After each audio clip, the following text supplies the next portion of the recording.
Good evening guys, कैसे हैं आप? ओके। आगे बढ़ते हैं। नो गाइस, अब different forms of descent groups कौन कौन से होते हैं? लीनिएज है, क्लैन है, फ्रैटरी है, मोइटी है एंड काइंडेड है। क्लैन बेसिकली क्या है? एक जिसका एक ग्रुप है जिसमें एंसेस्टर का जानकारी होती है। ओके। तो जैसे फॉर एग्जांपल तो जो मुंडा है, संतल है, गौंड है, इनकी फैमिलीज क्या करती है? कॉन्स्टिट्यूट करती हैं क्लैन। ठीक है। तो जो मेंबर्स होते हैं फिर लीनिएज के, वो क्या करते हैं? बोलते हैं कि हमारा एक कॉमन नोन इंसेस्टर्स है। ठीक है। क्लैन। उसके बाद आता है फ्राटरीज पे। फ्राटरीज में क्या होता है कि अम, देखो लीनिएज। अब लीनिएज क्या है? ठीक है। लीनिएज के बाद हम करते हैं बात क्लैन की। तो कोई ये यूनिलिनियल डिसेंट ग्रुप है। ये एक डिसेंट ग्रुप है। ऐसा डेसेंट डिसेंट ग्रुप है जो ये कहता है कि हमारा एंसेस्टर है कॉमन लेकिन अननोन है। That is clan. उसके बाद आता है फ्रैटरी। फ्रैटरी को हम बोलते हैं जब दो या दो से ज्यादा क्लैंस कंबाइन करते हैं, उसको हम बोलते हैं फ्रैटरी। ओके। तो ठीक है। अब मोइटीज क्या होती है? फ्रैटरीज हो गई। तो मोइटी होती है हाफ। तो सोसाइटी को क्या करती है? दो हाफ्स में डिवाइड करती है। ओके। एक मोइटी वन है, मोइटी टू है। ठीक है। उसके अंदर क्या है? लीनिएज वन है, लीनिएज ए है, लीनिएज बी है, लीनिएज सी है, क्लैन है। एक क्लैन है, दूसरा क्लैन है, तीसरा क्लैन है। तो छोटे छोटे ग्रुप है। पहले सबसे आगे छोटा ग्रुप, फिर बड़ा ग्रुप, फिर बड़ा ग्रुप, फिर आगे और बड़ा ग्रुप। मोइटिस आ गई। उसके बाद किंडर्ड। अब किंडर्ड बेसिकली ये ओवरलैपिंग रिलेटिव्स हैं। ये रिश्तेदार हैं फ्रॉम द मदर साइड से या पेरेंट साइड से फैमिली। ठीक है ना? जो कि इंपॉर्टेंट किन रिलेशन है। और आई समझ? तो अब देखिए किनशिप टर्मिनोलॉजीज। किनशिप टर्मिनोलॉजीज देखो, डिस्क्रिप्टिव किनशिप टर्म्स होती हैं, क्लासिफिकेटरी किनशिप टर्म्स होती हैं। ठीक है ना? तो मॉर्गन जो थे, उन्होंने बेसिकली जो है ना, सिक्स पैटर्न्स बताए उन्होंने किनशिप टर्मिनोलॉजीज के। एक था हवाई किनशिप,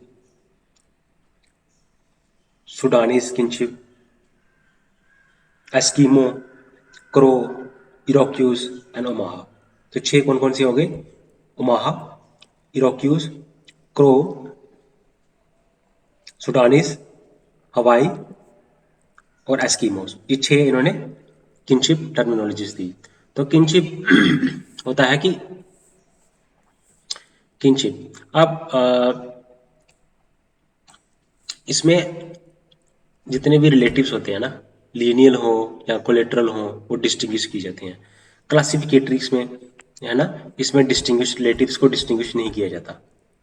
इसमें ग्रुप ऑफ रिलेटिव्स को एक नाम दे दिया जाता है। आई समझ?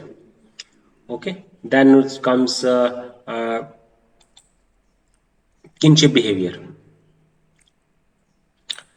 अब रिश्तेदारों में बिहेवियर, अब रिश्तेदार में बिहेवियर जो है ना, वो रेगुलेट होता है। तो अब किस तरह से बिहेव करना है दूसरे रिलेटिव के लिए, वो सेम नहीं है। ओके। एक हो गया अवॉइडेंस। क्या होती हैं कि जैसे मदर इन लॉ,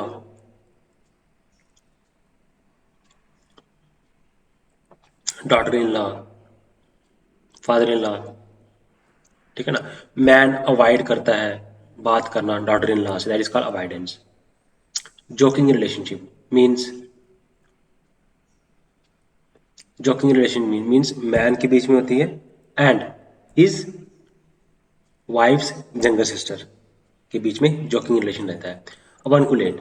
अवनकुलेट क्या होता है कि जो मामा होता है वो रिस्पॉन्सिबिलिटी लेता है फादर की। अवनकुलेट। एमिटेट, ये अवनकुलेट की तरह ही है, बट ये पैट्रिलिनियल सोसाइटीज में पाया जाता है। अवनकुलेट, एमिटेट, कोवेट। ठीक है। कोवेट क्या होता है कि मतलब वो इमेजिन करता है कि मेरे को भी पेन हो रही है। चाइल्ड के बर्थ में वो इनएक्टिव हो जाता है, हस्बैंड भी इनएक्टिव लाइफ लेता है, इमिटेट करता है टैबूज को। तो टोटास में चीज होती है, कोविड प्रैक्टिस करते हैं। ठीक है।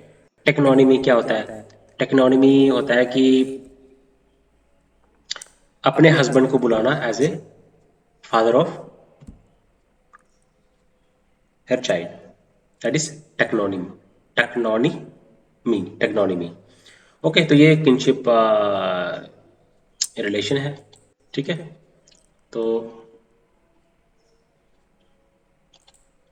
अब आगे बढ़ते हैं, फिलिएशन and complementary studies.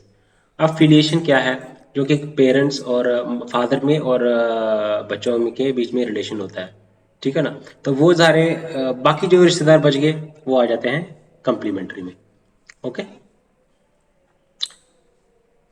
For example एक पैट्रिलिनियल सोसाइटीज की एग्जाम्पल ले लो, तो वो क्या करता है कि जो मैट्रिलिनियल सोसाइटीज के जितने भी मदर्स वाली साइड के जितने भी रिलेटिव्स होते हैं वो एज ए कम्प्लीमेंट्री फिलिएशन होते हैं। ओके, आई समझ? देन उसके बाद आता है इकोनॉमिक एंथ्रोपोलॉजी। इकोनॉमिक एंथ्रोपोलॉजी देख लीजिए, इसमें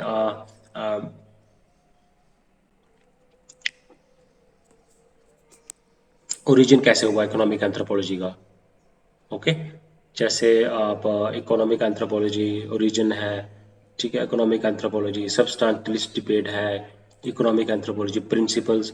तो कौन कौन से कंपोनेंट्स क्या क्या है इकोनॉमिक सिस्टम के? प्रोडक्शन है, डिस्ट्रीब्यूशन है, एक्सचेंज है, कंजप्शन है। प्रोडक्शन है, डिस्ट्रीब्यूशन है, एक्सचेंज है और कंजप्शन है। ठीक है। प्रोडक्शन में आ गया food collection, food production, hunting gathering है, फिशिंग है, हॉर्टिकल्चर है, पेस्टोलिज्म है, ये आ गया प्रोडक्शन। ओके। अब उसके बाद आता है डिस्ट्रीब्यूशन। अब डिस्ट्रीब्यूशन की बात करें, डिस्ट्रीब्यूशन हो गया गुड्स कैसे डिवाइड किए जाते हैं मेंबर्स ऑफ द फैमिली के बीच में। ठीक है। एक्सचेंज डिस्ट्रीब्यूशन में तीन चीजें आती हैं, रेसिप्रोसिटी आती है, रीडिस्ट्रीब्यूशन आता है और मार्केट आता है।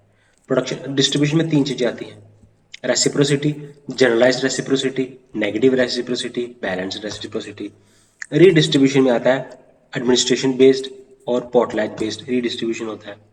और तीसरा आ गया मार्केट, टेम्पररी मार्केट्स होती हैं, पेरिफेरल मार्केट्स होती हैं, परमानेंट मार्केट्स होती हैं। तो ये डिस्ट्रीब्यूशन का पैटर्न है। तो कार्ल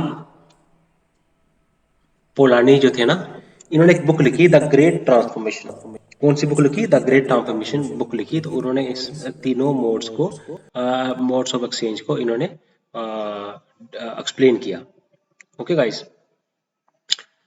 तो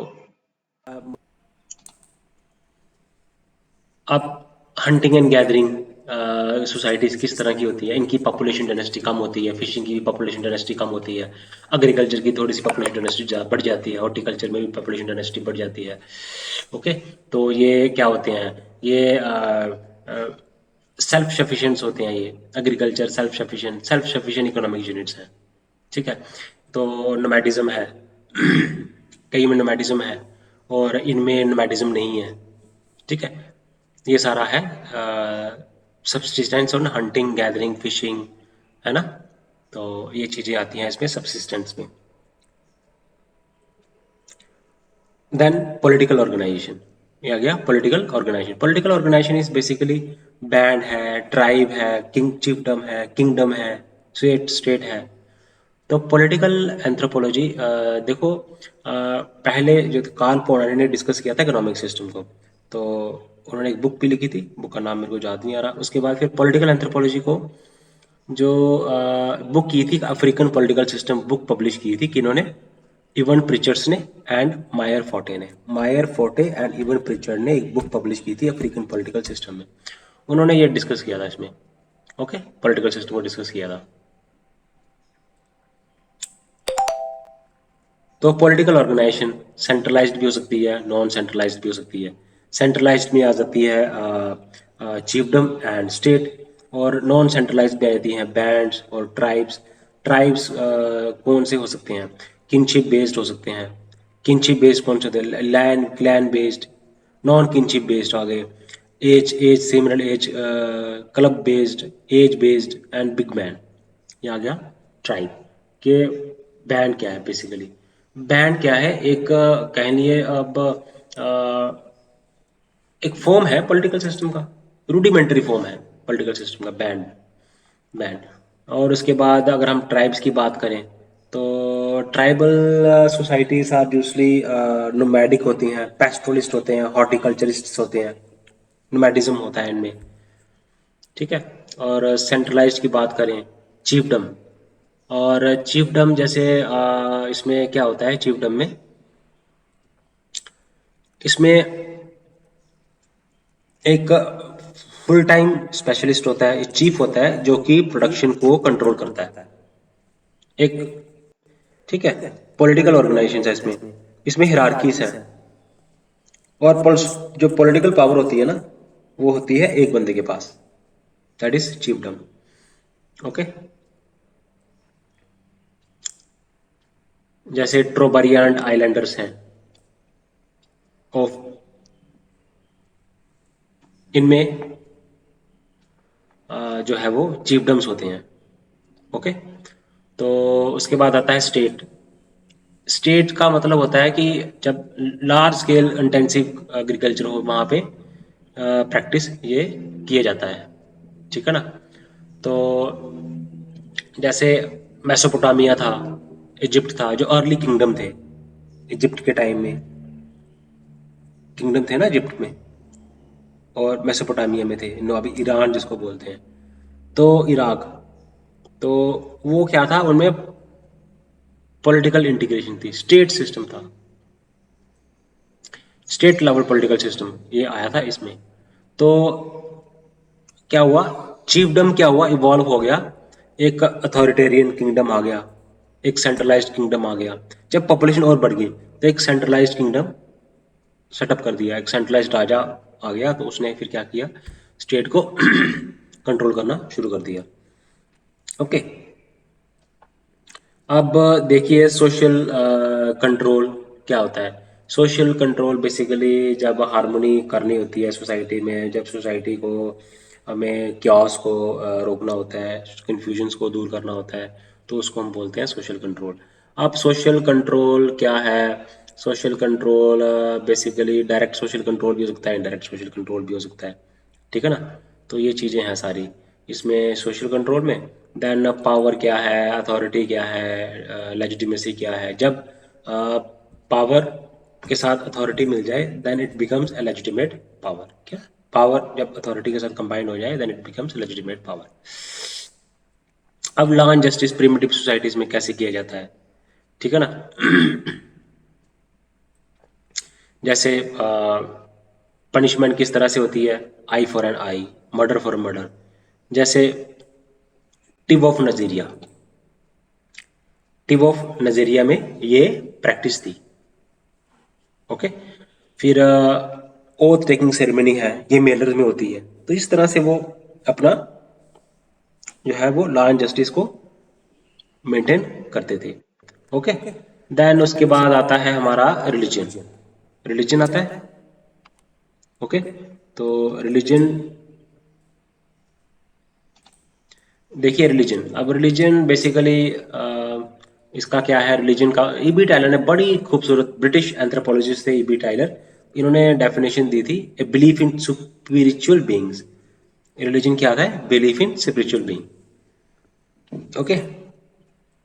तो एवोल्यूशनरी अप्रोच है, साइकोलॉजिकल अप्रोच है, स्ट्रक्चरल अप्रोच है, मार्क्सिस्ट अप्रोच है, सिंबॉलिक अप्रोच है। ओके। तो अब मोनोथिज्म है। मोनोथिज्म हो गया एक एक सुप्रीम डाइटी को मानना, उसको हम बोलते हैं मोनोथिज्म। अब पॉलीथिज्म क्या हो गया? पॉलीथिज्म हो गया it is the belief in many god, polytheism बोलते हैं इसको। ओके। देन उसके बाद हम चलते हैं बेसिकली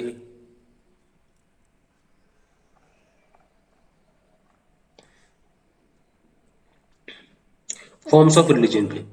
अब फॉर्म्स ऑफ रिलीजन की बात करें, एनिमिज्म है, एनिमेटिज्म है, फैटिसिज्म है, नेचुरलिज्म है, देन टोटिमिज्म है। ये 5 फॉर्म्स हैं। तो पहले आ गया एनिमेटिज्म। एनिमेटिज्म क्या होता है कि मोस्ट सबसे पहले आता है एनिमिज्म। एनिमिज्म तो ए बी टायलर ने दिया था, इन्होंने बुक लिखी थी प्रिमिटिव कल्चर। मैंने, आप पीछे देखना किन किन के मैंने नाम बताए हैं। देखो, हमने इवान प्रिचर थे, फायर मायर थे, अफ्रीकन पॉलिटिकल सिस्टम पे बात की। उसके बाद ई बी टायलर आए, मॉर्गन मॉर्गन ने किनशिप की स्टडी की, है ना। वेस्टर्न मार्क की बात की मैंने, उन्होंने डेफिनेशंस दी, फैमिली की, मैरिज की डेफिनेशन दी। जी बी मडॉक ने डेफिनेशन दी। ओके, तो ये चीज़ें याद रखनी पड़ेगी। ई बी टेलर आ गए। ई बी टेलर ने क्या कहा, एनिमिज्म क्या है। एक कोई हर एक इंसान के अंदर एक सुपरा फिजिकल बीइंग है। सुपरा फिजिकल बीइंग, आत्मा जिसको बोलते हैं, ठीक है। एनिमिज्म बोलते हैं कि बिलीफ इन द, कि एग्जिस्ट करता है सुपरा फिजिकल बीइंग, एक स्पिरिट होती है हर एक इंसान के अंदर, ठीक है। और जब वो इंसान मर जाता है तो उसके अंदर से जो स्पिरिट है वो बाहर निकल जाती है। सुप्रा फिजिकल बीइंग याद रखना, existence of, what is animism is essentially a belief in the existence of supra physical being within the body of every living being।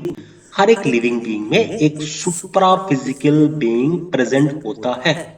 ये बिलीफ है एनिमिज्म। किसने दिया था, इबी टायलर ने।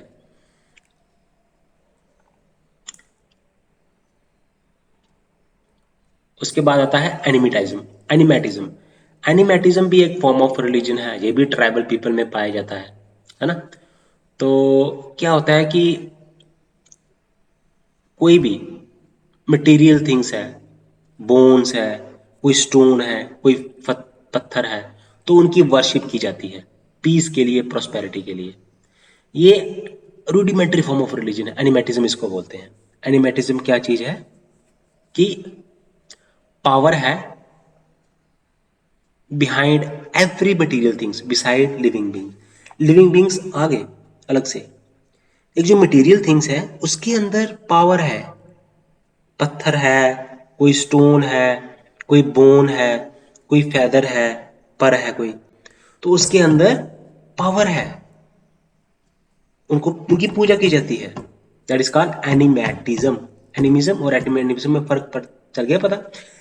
एनिमिज्म क्या है कि हर एक लिविंग बीइंग के अंदर एक सुप्रा फिजिकल बीइंग प्रेजेंट होती है। एनिमेटिज्म कहता है कि लिविंग बीइंग के अलावा ये जो मटेरियल थिंग्स हैं उनके अंदर क्या है, उनके अंदर पावर है। ओके, उसके बाद आता है फैटिसिज्म। अब फैटिसिज्म क्या होता है कि हम अब कह सकते हैं कि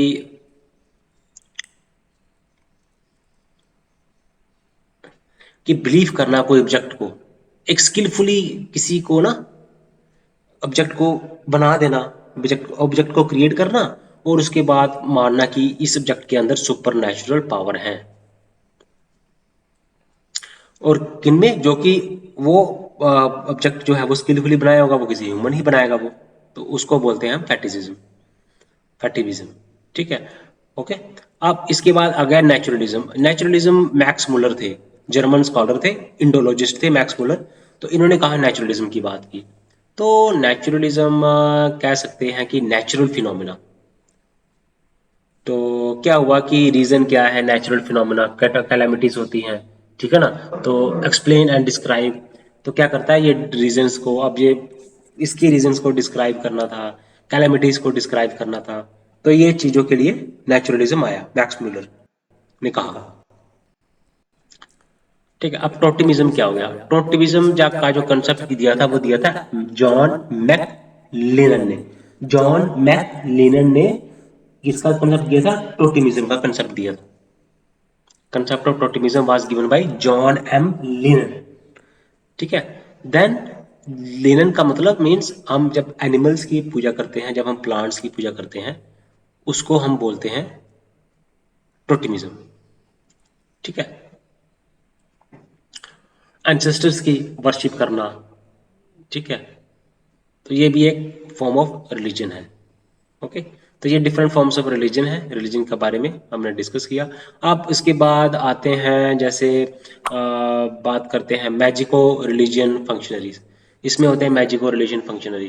तो हम जो शमान है हम मानते हैं कि भाई इनके पास बड़ी शक्ति है, इनके पास शक्ति है, इनके पास है ना, पावर है, इनके पास स्पिरिचुअल पावर है शमान के पास। ओके। तो शमान है। उसके बाद शमान के बाद आते हैं विच, विचेस होते हैं। विच क्या करते हैं, तो उसके पास विच के पास पावर होती है, वो दूसरे को हार्म पहुंचा सकती है, शॉर्म्स एंड विचेस। तो ये फर्क है। सॉर्सरी क्या है, sorcery basically sorcerers and witches, shaman आ गए, sorcerer and witches.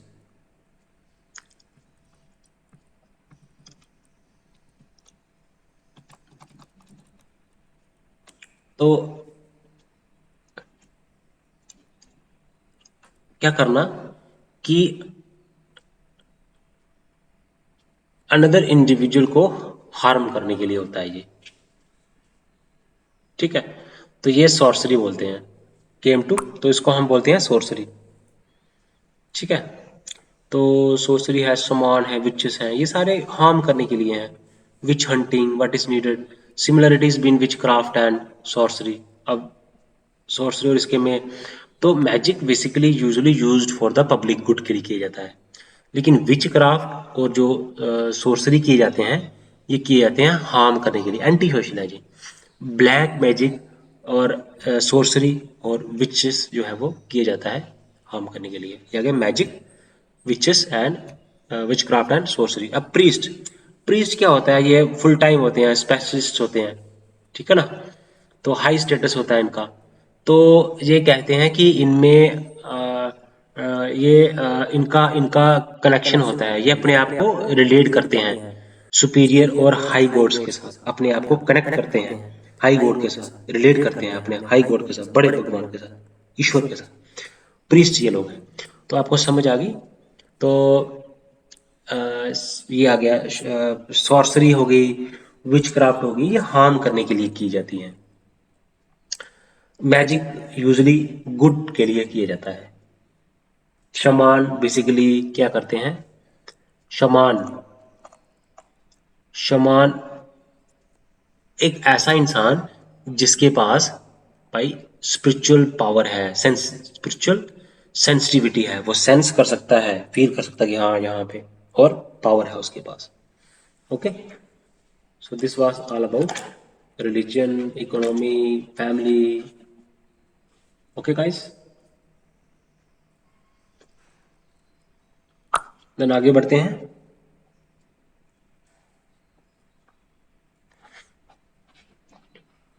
Anthropological theories पे। Okay guys, anthropological theories. Okay guys, let's move forward.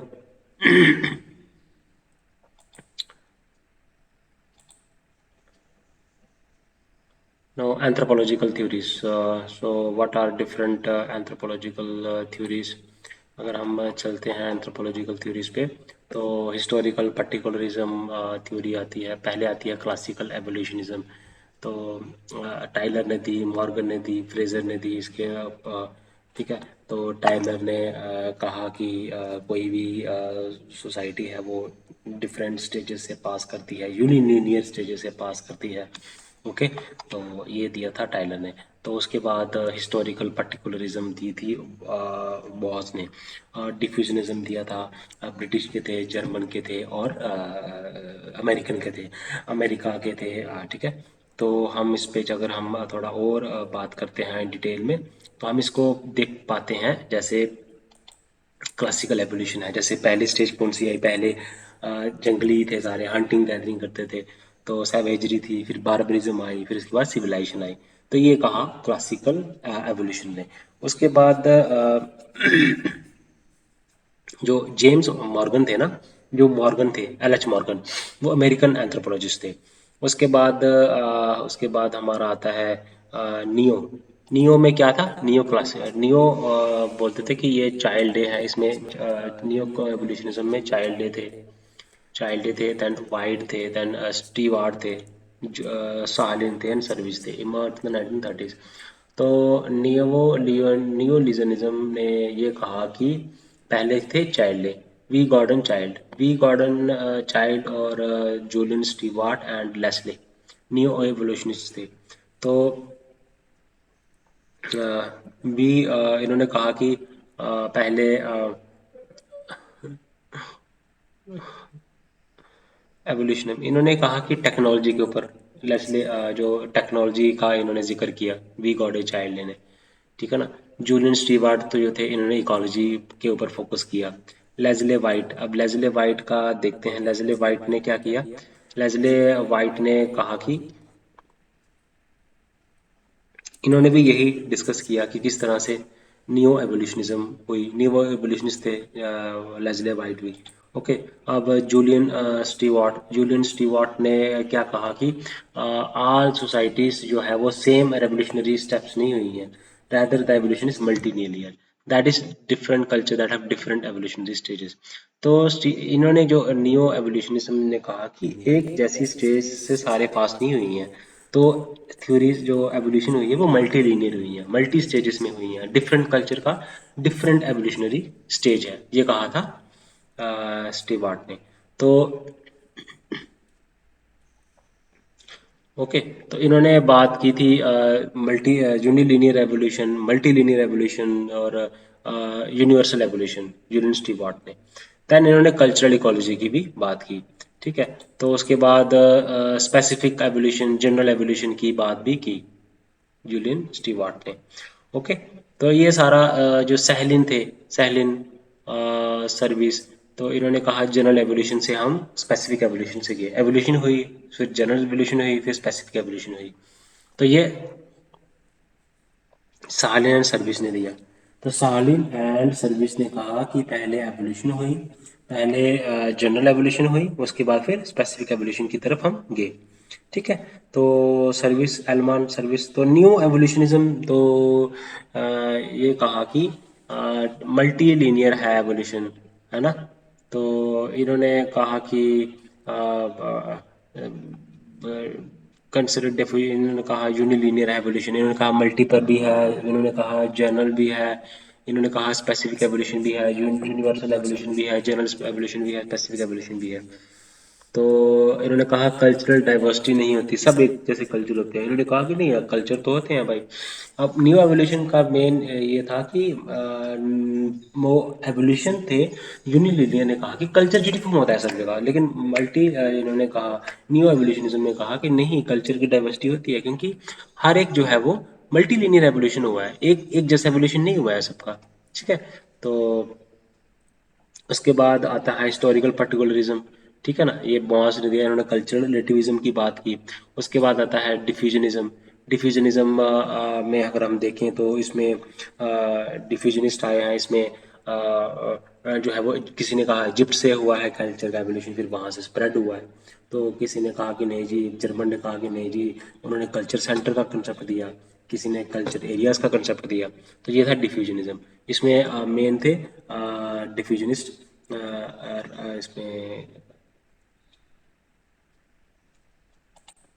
इसमें आप देखेंगे ना, तो स्मिथ थे और रिवर्स थे ब्रिटिश में, स्मिथ थे और रिवर्स थे, अमेरिकन में थे क्रोबर और फ्रांस बॉस, अमेरिकन थे।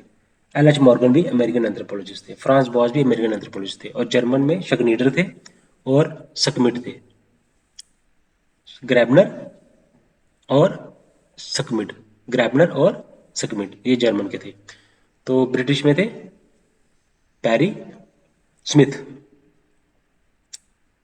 Perry Smith and Rivers, W H Rivers, तो मेन स्कॉलर्स थे ब्रिटिश के। तो हीलियोसेंट्रिज्म का कंसेप्ट आया, ठीक है ना। तो इन्होंने अब देखो, जो डब्ल्यू एच आर रिवर थे ना, डब्ल्यू एच आर रिवर, ये कैम्ब्रिज की एक्सपेडिशन हुई थी टॉरस स्ट्रेट में, इन्होंने गए थे वहां पे, कहाँ पे हुई थी, कैम्ब्रिज की एक्सपेडिशन हुई थी टॉरस स्ट्रेट में इन 1898। ठीक है, तो ए एल क्रोबर है, तो ये सारे आ गए। उसके बाद आ गया फंक्शनलिज्म। फंक्शनलिज्म में पता है आपको मेलिनोस्की थे, और स्ट्रक्चरल फंक्शनलिज्म में रेडक्लिफ ब्राउन थे। स्ट्रक्चरलिज्म में थे Levi Strauss and Levi Strauss and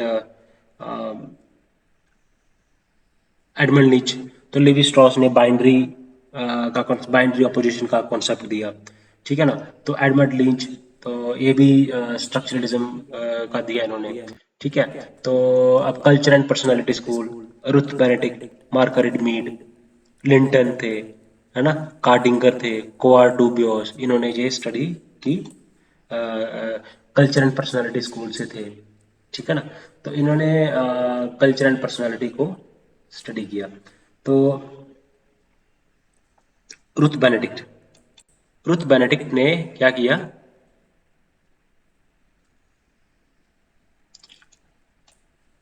इन्होंने अपोलोनियन और डायोनीजियन कल्चर के बारे में बताया। अपोलोनियन और डायोनीजियन कल्चर के बारे में बताया रुथ बेनेडिक्ट ने। ठीक है। अब मार्गारेट मीड थे। इन्होंने मार्गारेट मीड ने बुक लिखी coming of age in Samoa. ठीक है। तो इन्होंने क्या किया, coming of age in Samoa book लिखी। तो इन्होंने प्रिमिटिव सोसाइटीज पढ़ी, मुंडू, गैमोर, अरापेश, तिचिम्बाली। इन्होंने स्टडी को इनको स्टडी किया। उसके बाद आगे राल्फ लिंटर ने स्टेटस के बारे में बताया, रोल के बारे में बताया। उसके बाद आगे कोराडू, कार्डिंगर। कार्डिंगर ने कहा कि पहले प्राइमरी इंस्टीट्यूशंस आए, फिर बेसिक पर्सनालिटी बनी, फिर सेकेंडरी इंस्टीट्यूशंस आए। बेसिक पर्सनालिटी ने सेकेंडरी इंस्टीट्यूशंस को बनाया। तो ये कहा, बेसिक पर्सनालिटी का आइडिया किसने दिया था, अब्राहम कार्डिंगर ने। अब्राहम कार्डिंगर ने बेसिक पर्सनालिटी का आइडिया दिया। उसके बाद थे कोराडू बॉस। कोराडू बॉस जो थे, इन्होंने मॉडल पर्सनालिटी दी।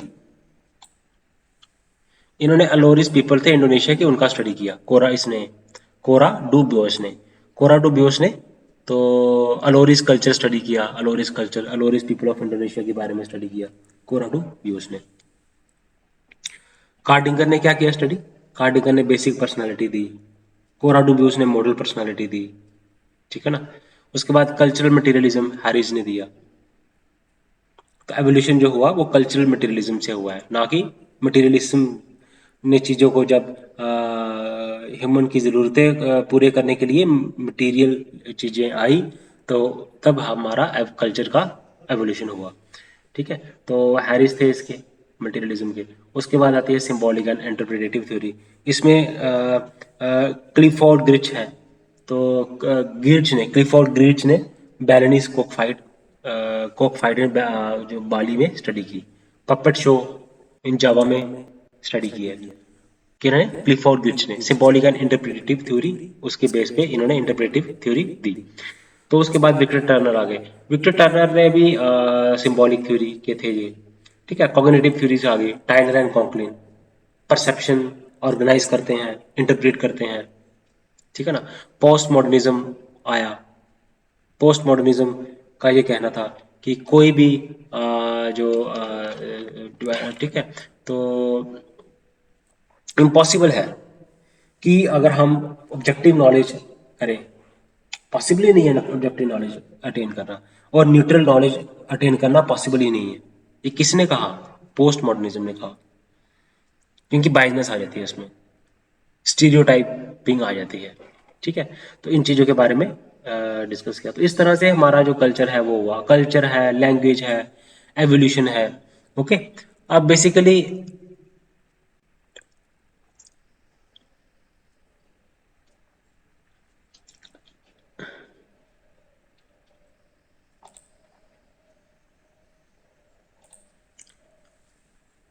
लैंग्वेज में आता है हमारा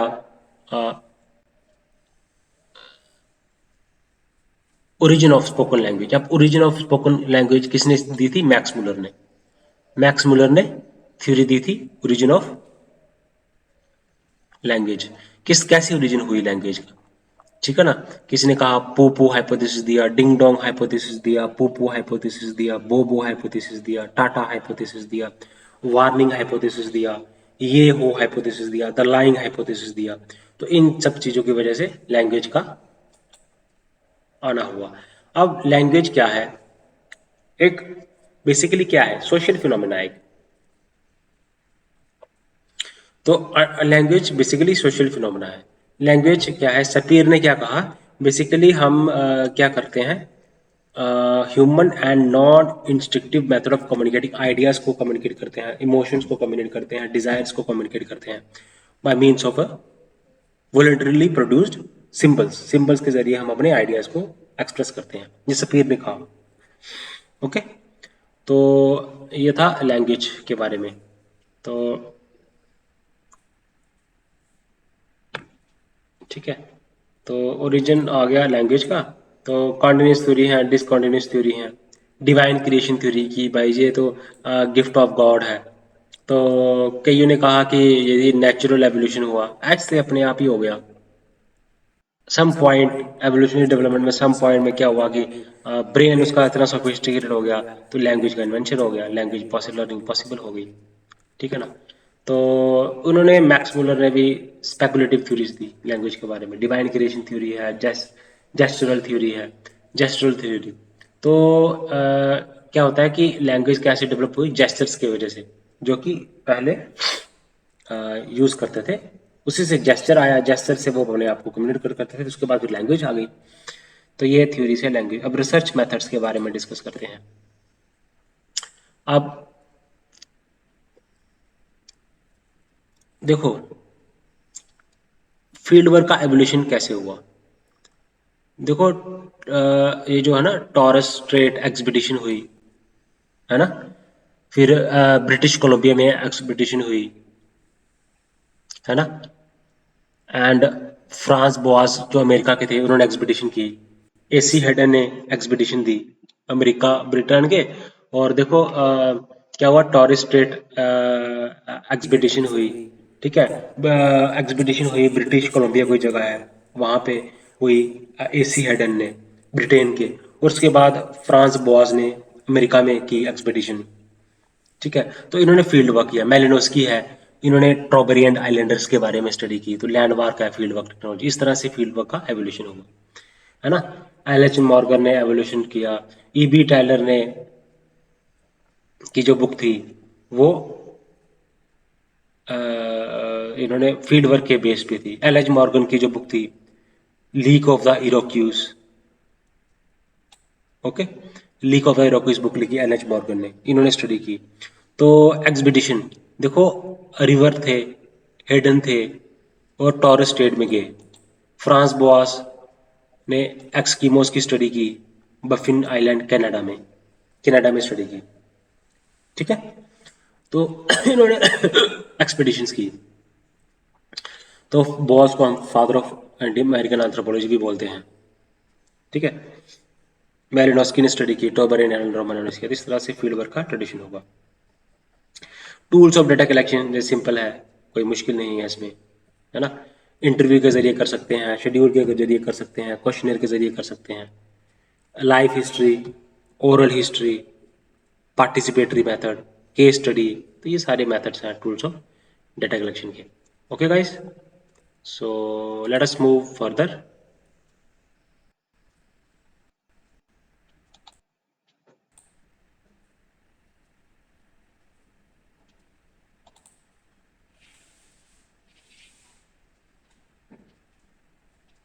and human genetics, what is human genetics.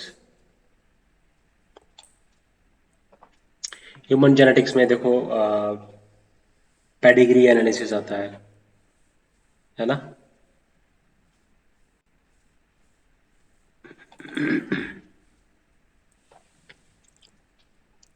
Genetics basically हम देखते हैं ना, हेरिडिटरी को स्टडी करते हैं। जेनेटिक्स में हेरिडिटरी को स्टडी करते हैं, वेरिएशंस को स्टडी करते हैं, हेरिडिटरी, ये जिस पे हेरिडिटरी है, जेनेटिक्स है, ठीक है। तो किस तरह से जो है वो ह्यूमन ट्रेट का पता चलता है और वो कैसे generation to generation pass on करते हैं। जेनेटिक इन्फॉर्मेशन के बारे में कलेक्ट करते हैं। ठीक है, मेथड्स ऑफ ह्यूमन जेनेटिक्स। पहले आ गया पेडिग्री एनालिसिस। तो जो फैमिलीज के बीच में बायोलॉजिकल रिलेशंस होंगे ना, तो उनका हम क्या करते हैं, डॉक्यूमेंट करते हैं। And the presence of disease, एक चार्ट बनाते हैं, डिस्प्ले ए फैमिली ट्री। एक चार्ट बनाते हैं, तो एक फैमिली ट्री सा बनाते हैं चार्ट की फॉर्म में। तो उस पे हम जो बायोलॉजिकली रिलेटेड होते हैं फैमिली मेंबर्स, कॉन्सैंग्यूनियस रिलेशन है, फिनल रिलेशन है, तो हम क्या करते हैं, मेंबर्स ऑफ द फैमिली जो कि एक एक जेनेटिक ट्रेड से इफेक्टेड है, उनका हम पेडिग्री एनालिसिस करते हैं। ठीक है, तो अब हम इनहेरिटेंस को, भाई इनहेरिटेंस को स्टडी करना है, इनहेरिटेंस इसी से स्टडी करेंगे, जेनेटिक इसी से स्टडी करेंगे। ठीक है ना। तो टाइप्स ऑफ पेडिग्री है। तो उसके बाद आता है ट्विन स्टडी।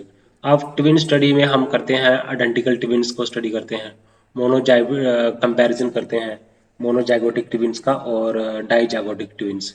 तो एनवायरमेंटल का क्या इन्फ्लुएंस है और जेनेटिक का क्या इन्फ्लुएंस है स्पेसिफिक ट्रेड के ऊपर।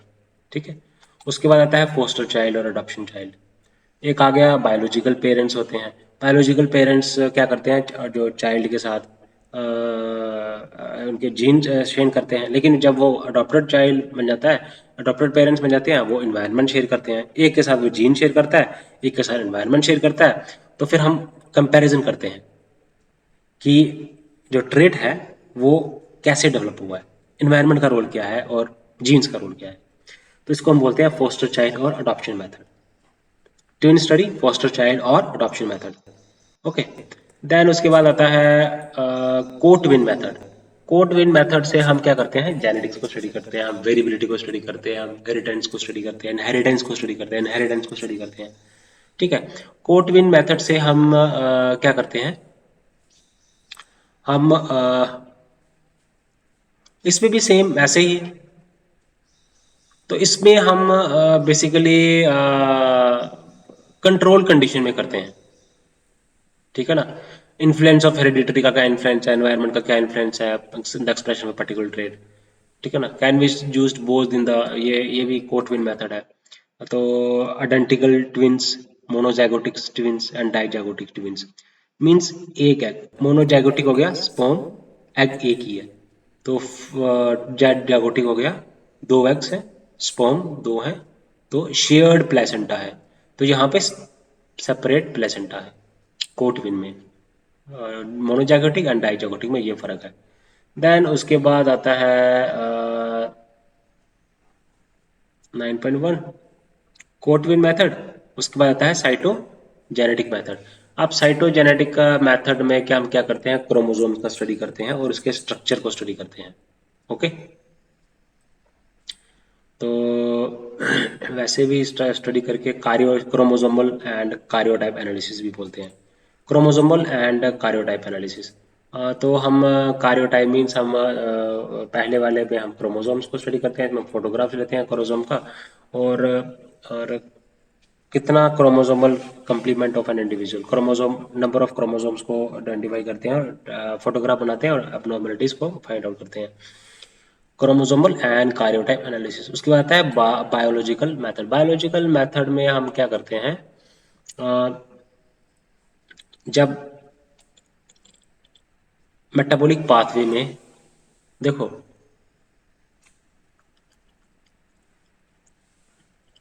मेटाबॉलिज्म को स्टडी किया जाता है, मेटाबॉलिज्म को स्टडी किया जाता है इसमें, और उसके कंट्रोल को स्टडी किया जाता है इसमें। बायोकेमिस्ट्री आती है और जेनेटिक्स आती है बायोकेमिकल मेथड में। इसमें प्रोटीन प्यूरिफिकेशन की जाती है, फिर इलेक्ट्रोफोरेसिस से भी पता किया जाता है। उसके बाद आता है बायोकेमिकल मेथड हो गया। उसके बाद आ गया इम्यूनोलॉजिकल मेथड। इम्यूनोलॉजिकल मेथड में हम क्या करते हैं, इम्यून सिस्टम को, इम्यून सिस्टम का कैसे रिलेशन है जीन्स के साथ। ठीक है ना, तो अब normal immunological pathways and identification genetic variation that result in immunological defects. Okay, फिर उसके बाद डीएनए टेक्नोलॉजी, रिकॉम्बिनेंट टेक्नोलॉजी, ये पता है आपको। Mendelian genetics. अब मेंडेलियन जेनेटिक्स की बात करते हैं, तो मेंडेलियन जेनेटिक्स में आता है, ब्रेक हो गया। ओके गाइस, आगे बढ़ते हैं।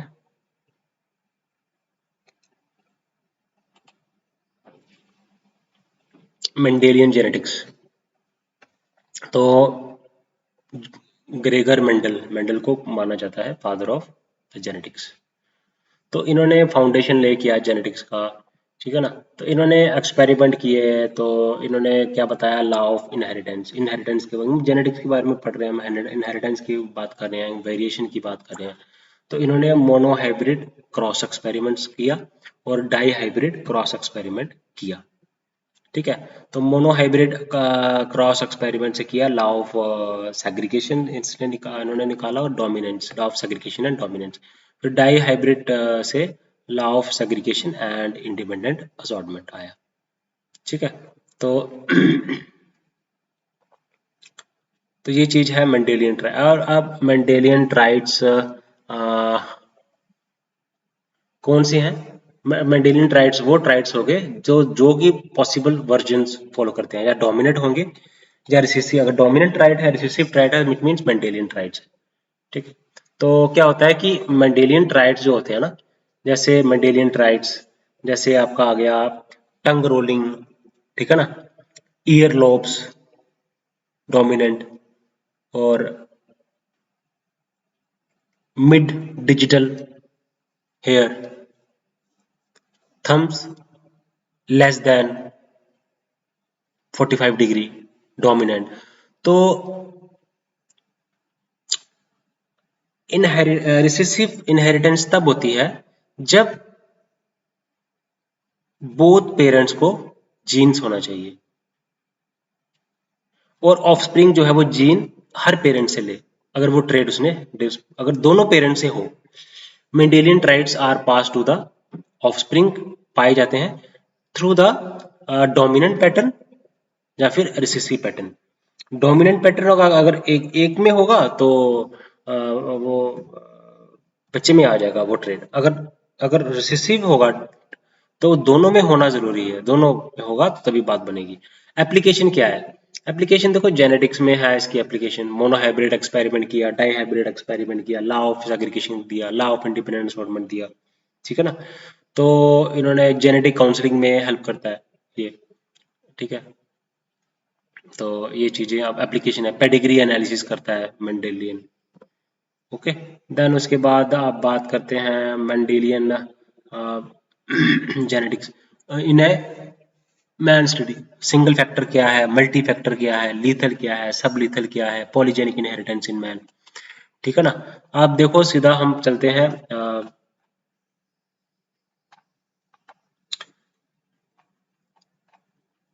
अब आ गए हो single factor inheritance. Single factor inheritance means एक सिंगल ट्रेट जो है वो इनहेरिटेंस हो ला देता है। तो ट्रेट आ जाता है सिर्फ एक जीन की मदद से, ठीक है। ऑटोसोमल डोमिनेंट भी हो सकता है, ऑटोसोमल रिसेसिव है। तो उसके बाद सिंगल, ठीक है।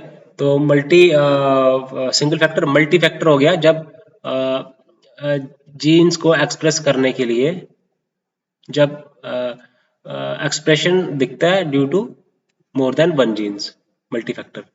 लिथल जीन्स हो गए, सब लिथल्स हो गए, ये क्या हो गया, ये डेथ हो जाती है इससे, पॉलीजेनिक इनहेरिटेंस।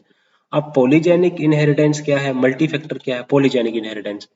तो इसमें क्या होता है कि करेक्टर जो है ना, ट्रेट जो है वो किसकी वजह से पता चलता है, वो मोर देन वन जीन की वजह से पता चलता है। एनवायरमेंटल फैक्टर्स भी जो है ना, वो रिस्क की उसकी वजह से रिस्क हो जाता है डिसीज का, okay.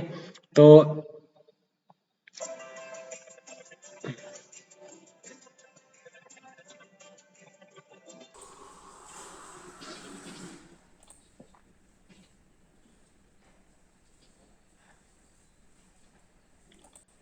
Then पॉलीजेनेटिक polymorphism. Genetic polymorphism होता है कि फॉर्म्स, ज़्यादा फॉर्म्स हो जाना, ज़्यादा फॉर्म्स का हो जाना। पॉपुलेशन की स्पीसीज में जब एक दो से ज़्यादा फॉर्म्स हो जाएं, दो या दो से ज़्यादा फॉर्म्स हो जाएं, उसको हम बोलते हैं पॉलीमॉर्फिज्म। तो पॉलीमॉर्फिज्म में हम देखो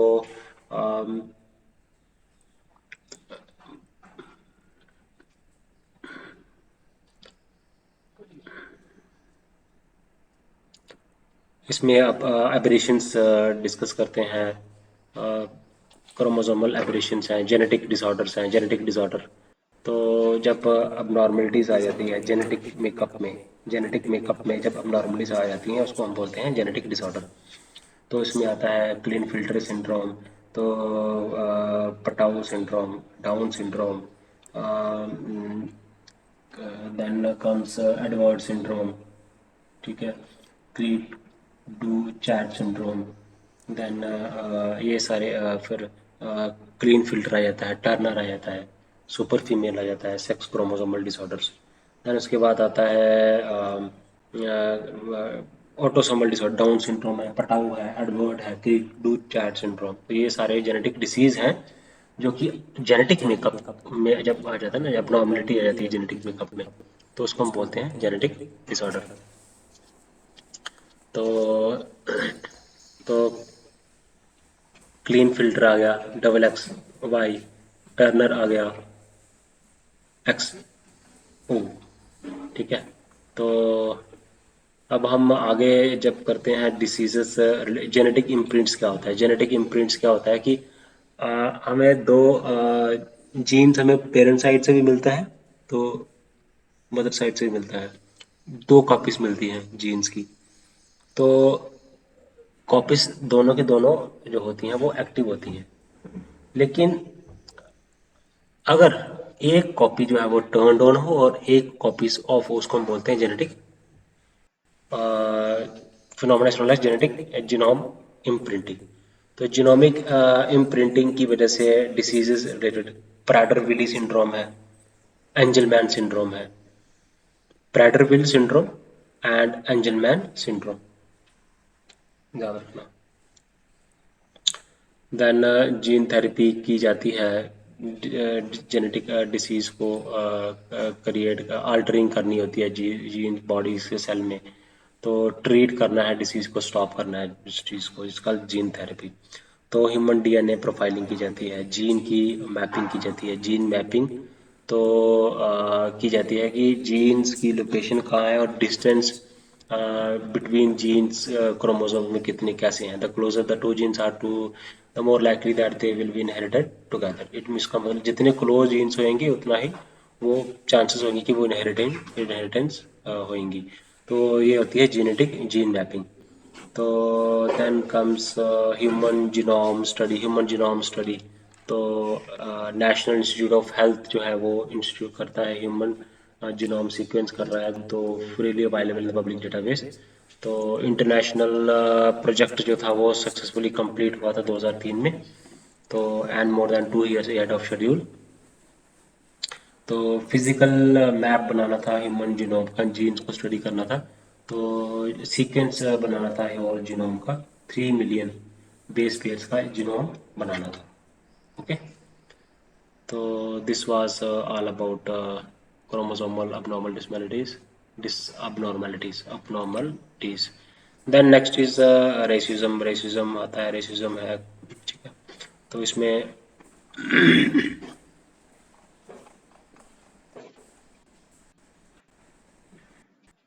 रेस है, रेस में हम क्या करते हैं, रेस बेसिकली हम फिजिकल करेक्टरिस्टिक्स के बेस पे हम रेसेस की क्लासिफिकेशन कर देते हैं। तो रेसेस का अ, जित अब क्या होता है कि जो रेस क्यों बनती है, ये नेचुरल सिलेक्शंस की वजह से बनती है, म्यूटेशन की वजह से बनती है, इनब्रीडिंग की वजह से बनती है, हाइब्रिडाइजेशन की वजह से बनती है, जेनेटिक ड्रिफ्ट की वजह से बनती है। तो बड़े वेरियस काजेस हैं रेस बनने के।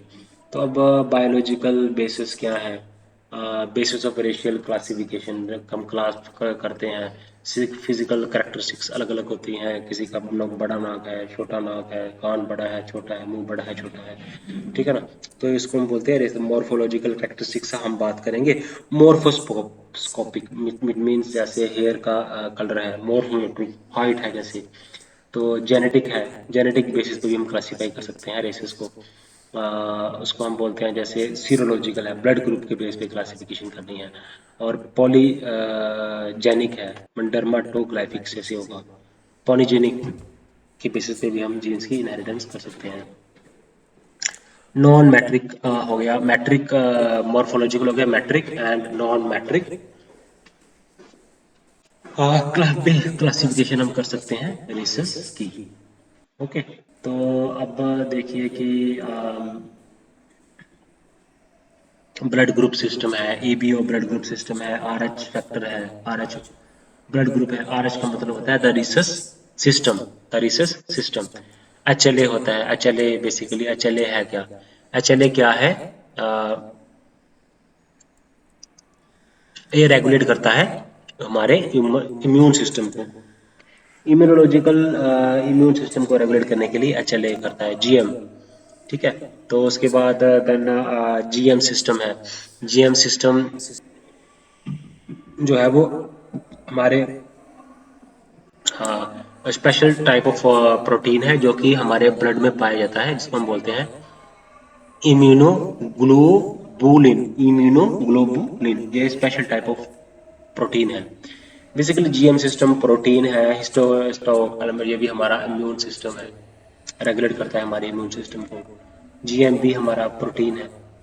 ठीक है, तो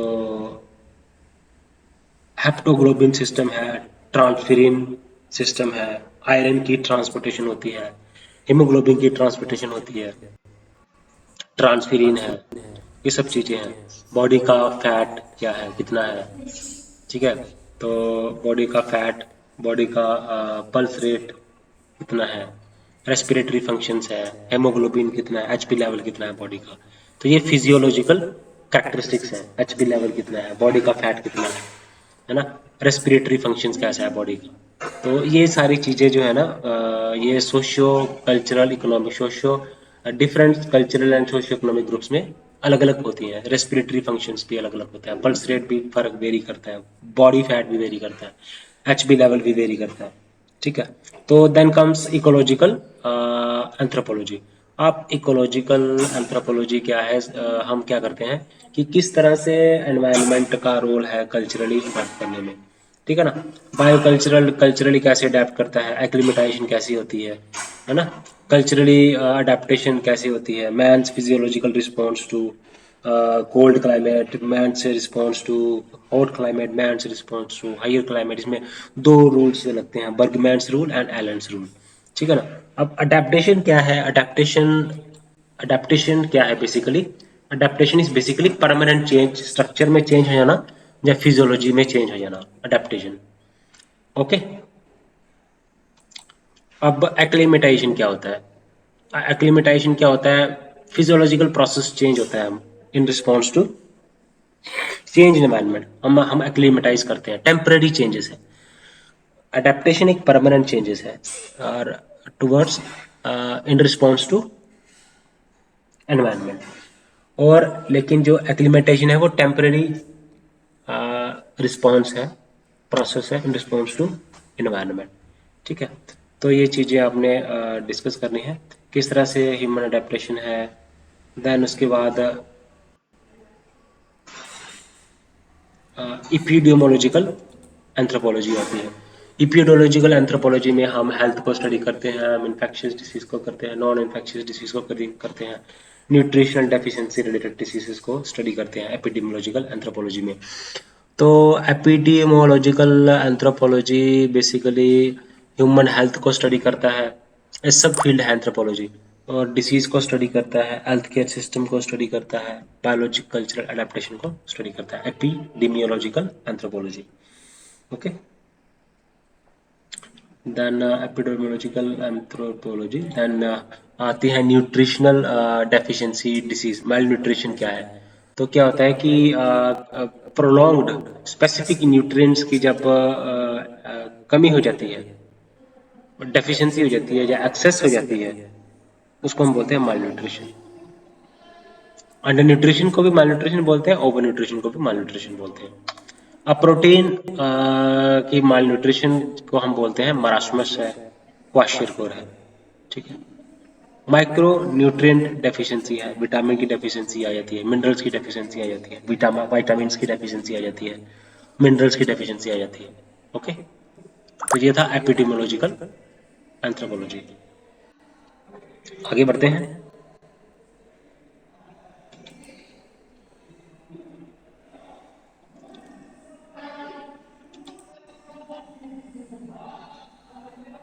देखो ह्यूमन ग्रोथ एंड डेवलपमेंट है, ठीक है ना। बेसिक स्टेज क्या है, human growth, prenatal stage है, नेटल स्टेज है, चाइल्डहुड है, अडल्टहुड है, फिर मिडिल अडल्टहुड है, फिर एज है, ओल्ड एज है, सोमेटोटाइप्स है, बॉडी हमारी एक्टोमॉर्फ होती है, एंडोमॉर्फ होती है, एक्सोमॉर्फ होती है, मोटी body, fat body, thin body, muscular body, ठीक है।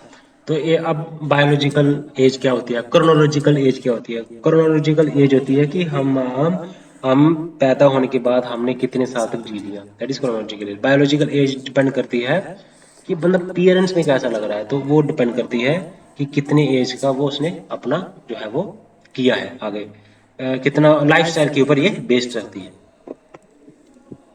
ठीक है। तो ह्यूमन ग्रोथ का ये आता है, और फैक्टर्स कौन कौन से हैं वो भी पता है। बायोलॉजिकल थ्योरीज है हमारी, थ्योरीज ऑफ एजिंग, ठीक है। बायोलॉजिकल थ्योरी है, माइटोकॉन्ड्रियल थ्योरी है, मॉलिक्यूलर थ्योरी है, सेलुलर थ्योरी है, ठीक है ना। तो चार थ्योरीज हैं। प्रोग्राम्ड थ्योरी है, द माइटोकॉन्ड्रियल थ्योरी है, मॉलिक्यूलर थ्योरी है, सेलुलर थ्योरी है, biological theory. Then comes social theories. Social theories में आ जाती है डिसएंगेजमेंट थ्योरी है, एक्टिविटी थ्योरी है, तो कॉन्टिन्यूटी थ्योरी है, ये सोशल थ्योरी है।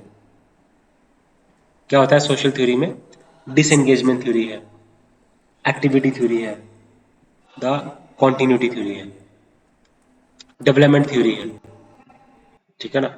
तो ये सारा है theories of ageing. Program theory है, सेलुलर थ्योरी है, मॉलिक्यूलर थ्योरीज है, एक्टिविटी थ्योरी है, कॉन्टिन्यूटी थ्योरी है, एंड डिसएंगेजमेंट थ्योरी है कि हमारी एजिंग कैसे होती है। ह्यूमन फिजिक, इसमें वॉयला की क्लासिफिकेशन है, ठीक है। क्रचमर की क्लासिफिकेशन है, शेल्डन्स मेथड है, हेल्थ एंड कार्टर मेथड है सिमेटोटाइप्स का। वॉयलास की क्लासिफिकेशन है, देन शेल्डन मेथड है, हीथ एंड कार्टर मेथड है, क्रचमर क्लासिफिकेशन है। ये क्लासिफिकेशन है किसकी, ह्यूमन सोमेटोटाइप्स की। जैसे हमारी बॉडी एक्टोमॉर्फ है, एक्सोमॉर्फ है, मेटोमॉर्फ है, ये सब चीजें इसमें पढ़ते हैं। अब methods for growth studies, cross sectional study कर सकते हैं हम, लॉन्गिट्यूडनल स्टडी कर सकते हैं, क्रॉस सेक्शनल स्टडी, ठीक है। तो इसमें हम क्या करते हैं, डिफरेंट एजेस के इंडिविजुअल को हम स्टडी करते हैं एक बार, और लॉन्गिट्यूडनल में हम बार बार उन्हीं सब्जेक्ट्स की स्टडी करते हैं टाइम के साथ। Longitudinal, cross sectional study and longitudinal study, okay.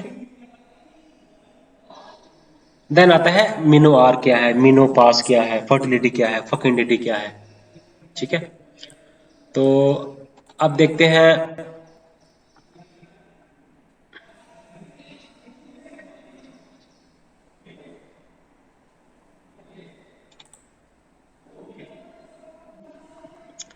तो ये बड़े सारे फैक्टर्स के ऊपर डिपेंड करती है फर्टिलिटी, है ना। हमारी न्यूट्रिशन पे डिपेंड करती है, हमारे इकोनॉमिक स्टेटस के ऊपर डिपेंड करती है, लिटरेसी के ऊपर डिपेंड करती है, सुपरस्टिशंस के ऊपर डिपेंड करती है, ओके।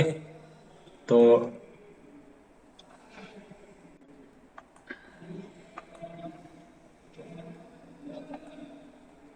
मीनोपास क्या होता है, मीनोपार क्या होता है, ये सारा डिस्कस किया था हमने, ओके। तो इससे पता चलता है कि एबिलिटी का पता चलता है कि कितनी एबिलिटी है चिल्ड्रन को बियर करने की, called fecundity.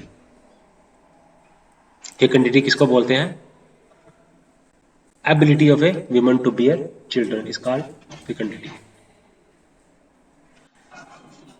This is menopause. Then उसके बाद आती है डेमोग्राफिक थ्योरीज। डेमोग्राफिक थ्योरीज हैं, बायोलॉजिकल थ्योरीज हैं, सोशल थ्योरीज हैं, कल्चरल थ्योरीज हैं। अब एंथ्रोपोलॉजिकल डेमोग्राफी क्या है, तो अंडरस्टैंडिंग ऑफ डेमोग्राफिक फिनोमिना हम स्टडी करते हैं पॉपुलेशन में। हम उनका फर्टिलिटी को स्टडी करते हैं, माइग्रेशन को स्टडी करते हैं, मर्टेलिटी को स्टडी करते हैं, डेमोग्राफिक फैक्टर्स को स्टडी करते हैं। तो बायोलॉजिकल थ्योरीज में आती है डाइट थ्योरी आती है, डेंसिटी थ्योरी आती है, लॉजिस्टिक कर्व थ्योरी आती है, फर्टिलिटी फंक्शन थ्योरी आती है, प्रोटीन कंजप्शन थ्योरी आती है। ठीक है, तो ये सारी थ्योरी आती है बायोलॉजिकल थ्योरीज। डाइट थ्योरी आती है, डेंसिटी थ्योरी आती है, फर्टिलिटी फंक्शन थ्योरी आती है, प्रोटीन कंजप्शन थ्योरी आती है, लॉजिस्टिक कर्व थ्योरी आती है, डेंसिटी थ्योरी आती है, डाइट थ्योरी आती है, सोशियो कल्चरल थ्योरीज में आती है, मालथ्यूसियन थ्योरी आती है, थ्योरी ऑफ सोशल कैपिलरिटी आती है, थ्योरी ऑफ प्रोस्पेरिटी आती है।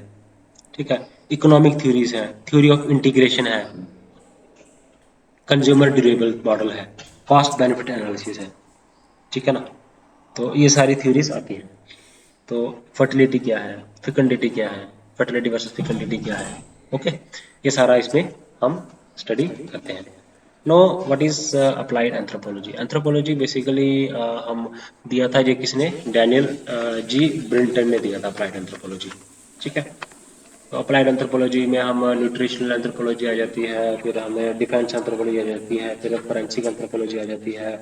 देन हमें कॉकपिट का डिज़ाइन करना है, उसमें हम यूज़ करते हैं एंथ्रोपोलॉजी को।